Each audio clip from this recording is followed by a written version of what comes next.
Good afternoon. It's John Mousseau, CEO and Director of Fixed Income here at Cumberland Advisors. It is Friday afternoon on April 9th. Somewhat quiet week in the bond market, not a lot of volatility.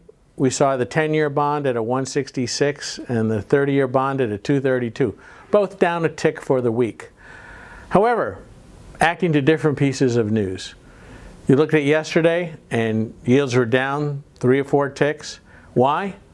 Another disappointing initial jobless claims number, up in the 700,000 plus level when the market's expected something lower, maybe with a 600 handle. However, today, all the yields came back. Why? We had a producer price index, and the markets are expecting a month-over-month change of 0.5%, clearly higher than we've experienced in the past, but partly because firms are coming out of the pandemic. The number was full 1%. And when you look back over the last 12 months, that is a trailing 4% annual rate of producer price index inflation. We have a little chart for you to look at on that. Doesn't mean that's the trend forever, but it means that we're well off the bottom that inflation hit last year. We'll know more with the CPI numbers next week. Muni yields down this week. 10-year Muni AAA down to a 104. 30-year AAA Muni down to a 164, down about 9 ticks. So those ratios are lower, 62% and 70% versus treasuries. Why is that? Well, there was definitely talk about taxes going up. How they go up and how far they go up to be discussed, whether they repeal the SALT provisions of the 2017 tax bill to be discussed. But I think what we're looking at for sure is at least higher marginal federal tax rates, and the market is smelling it out, and there's still a very good demand for tax-free bonds, even at albeit low yield levels. Do we expect yields to climb? Yes, over time, as certainly inflation picks up somewhat, and more importantly, inflation expectations pick up, we would expect to see yields on all instruments pick up a little bit. But there's clearly a lot of demand. Best way I can point for that is next week. Puerto Rico Aqueduct and Sewer Authority, $1.8 billion is coming to market. Now, we haven't seen too much Puerto Rico debt come to market because, as we know, both the Commonwealth itself, its Highway Authority, its Electric Power Authority, other utilities have basically not been paying their debt for years. The only person that's been paying that have been the bond insurers, where the bonds are insured. However, the Aqueduct and Sewer Authority has been paying its bondholders all along, albeit at very skimpy debt service coverage. So the authority has a CCC bond rating. Whether they get a better rating next week, we'll see.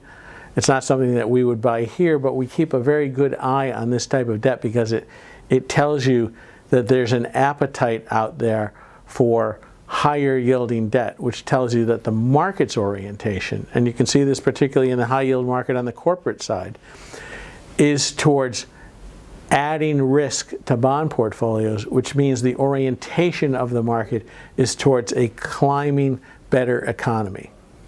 And that, of course, is why we're somewhat defensive from a duration standpoint on our regular bond portfolios that we manage.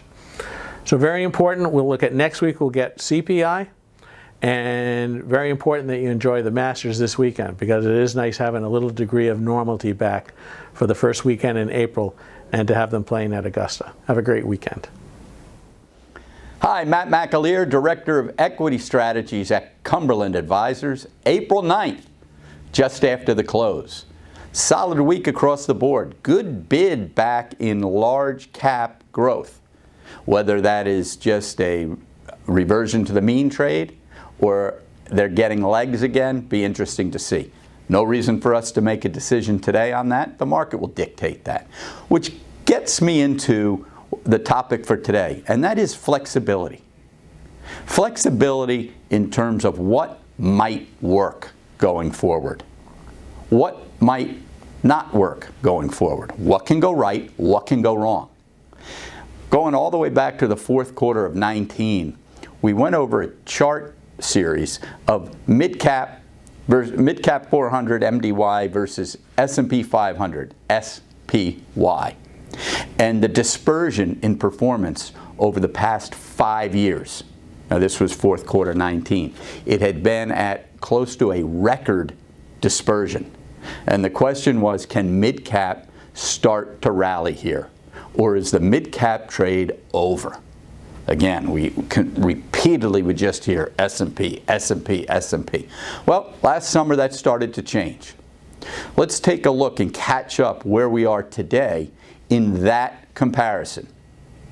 If we look at the 3-year S&P versus mid-cap 400, you have 15% S&P outperformance over mid-cap, starting to narrow. Starting to narrow. The 3-year when we were back in 19 was closer to 25%. That performance is starting to narrow. Let's take a look at the 10-year. That's the big number.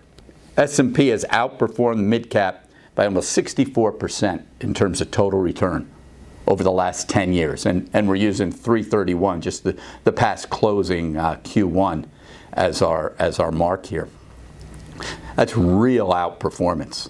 Be careful of recency bias, because what is important to realize is just as people thought the S&P was the only game in town, that's the same thinking that was going through people's minds at the end of the first decade, 2009, 2010.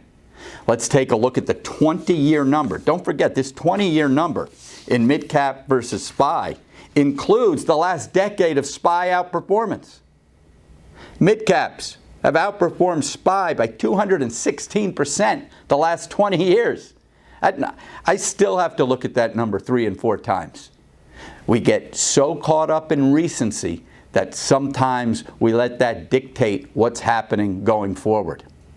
And I bring that up because when we take a look at the last 12 months, we get a little glimmer of hope for mid-cap and small cap in that regard as well. But today we're focusing on mid-cap. Look at that. Almost 27% outperformance.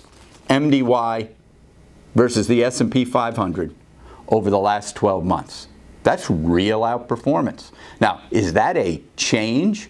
Is that something that we can start to bank on? Or is that, again, just a reversion to the mean trade after a decade of woeful relative strength versus S&P 500? We don't know the answer to that. You don't know the answer to that.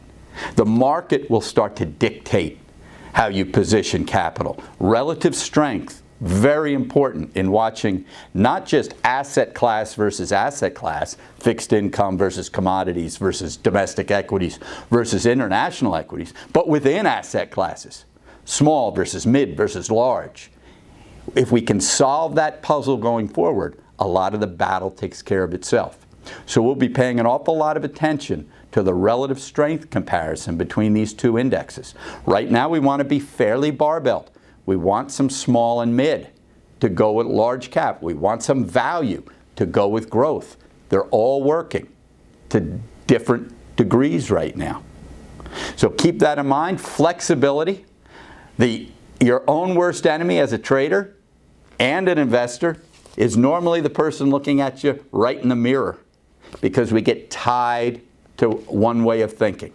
Stay flexible. We'll talk next week.